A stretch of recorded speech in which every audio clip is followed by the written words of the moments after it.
The beauty comes with the hardship. Being able to travel wherever you want, having all your things everywhere you go, not being really strapped down financially. There's that great side, but then there's also like the basic amenity side.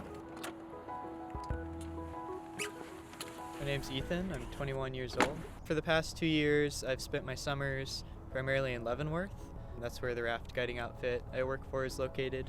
And then this will be my third winter living in Bellingham to work at Mount Baker ski area. I've been doing seasonal work for the past 2 or so years now. And with that, I haven't been making a lot of money. So like living situations have been kind of tough, trying to find, rooms to rent or whatnot in town. And I guess just like being exposed to this new culture of seasonal living, especially like in the outdoor recreation industry. Mobile living is super popular and it's really obtainable too. After, my first year and a half or so of working those jobs and living with those people, I just decided this could be for me and I chose to try it out. My name is Kylie Rogers and I'm the co-owner of Freedom Vans. It was a couple years after I graduated college. I was feeling a little bit stagnant and I met Tom, who invited me to move into his van for the summer to take this trip across Colorado. So I decided to quit my job, move into the van and travel the country. He wanted to start a company installing solar panels and solar power systems on vans, trailers, and RVs. During that summer, I started telling people about his business and bringing work in, and then I would help him with the projects, and it just organically escalated from there. Yeah, I was in Idaho and Sedona for the past 4 years and just came here. And the wet climate here is kind of harder to live in a van. So these vans that we're building out, people are putting a lot more thought into it than I did. I just kind of started doing it.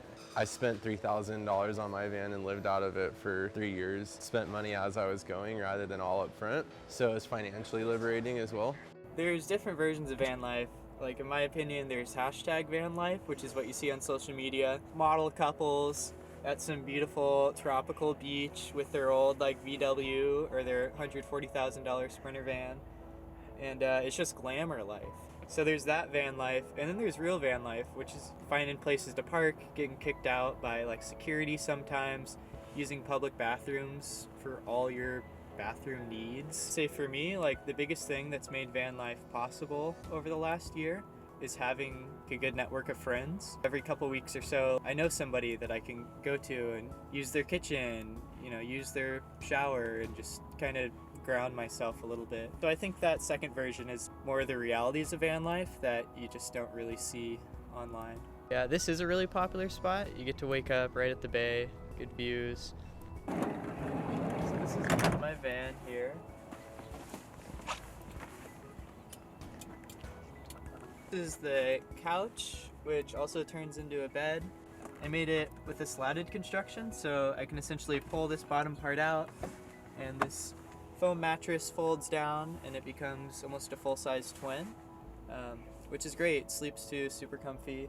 The sink here is electric. It runs off an auxiliary power storage that is charged by solar panels on the roof. This is actually the most valuable piece of furniture in this van. It stores all my food. It's an incredible footrest, a great table. I cook on it all the time. It is the most practical thing ever. You take it out of the van and it's someone else's seat. I spent all my off days last winter when I wasn't working at the ski area, essentially in the snow at this trailer I was living at in the hills above Whatcom Lake, a few days a week, and it took about 2 months to fully complete. Come in, you get a new van, strip everything out. We start with putting a rubber underlayment on all the metal, which you can see on the roof up here. So that's acting as a barrier against the raw metal on the sun. So it's going to reflect that heat off is the idea of that underlayment. And then the insulation, it's this mineral insulation called rock wool. We're stuffing that into all of the cavities and then vapor barrier on top of that. Every wall, you've got roughly 2 inches of insulation and that acts as a sound deadening property. And then obviously the insulation factor as well. And then it just helps the overall build when it's on the road seem a little more tight and quiet. Our systems are mostly electric. Our hot water is electric. We install lithium batteries. The energy is renewable via the sun. We have solar power system. And then when you drive, they charge too. Unlike the RV industry that uses a lot of propane we have this renewable energy, which is great. As far as an ecological footprint, I guess it really depends on how you do van life. The Mercedes Sprinters probably are more fuel efficient, but they're just coming out with a gas. They've been diesel for a long time. So definitely the diesel aspect. I mean, commuting in general, it's not as bad as, say, an airplane. So about a month ago, I actually picked up a room with some friends in town, just kind of a temporary thing. Mainly because, fortunately, like last winter, it's a bit of a later start for the ski area to open. And that's where a lot of amenities are. Being able to wake up there, have the lodges to go into and whatnot. That's huge. So I learned early on that urban van life is not very fun, and it makes you really aware of like people that aren't fortunate enough to maybe move into a room when they want to and have no choice but to live in a vehicle or whatnot all year round. But yeah, until the ski area opens, I'm inside. I don't know, there's definitely somewhat of a negative stigma on it, you know, no matter where you go, unless you're in the middle of the woods or the mountains or something.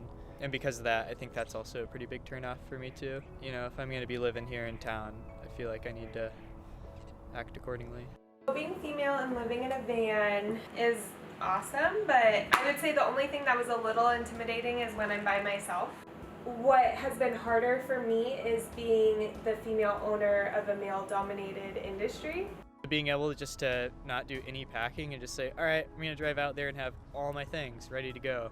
It's really convenient compared to packing for extended camping trips and whatnot. So that aspect was probably one of the most valuable things to me of it, is just having all your things wherever you go. And then besides that, not paying rent is huge.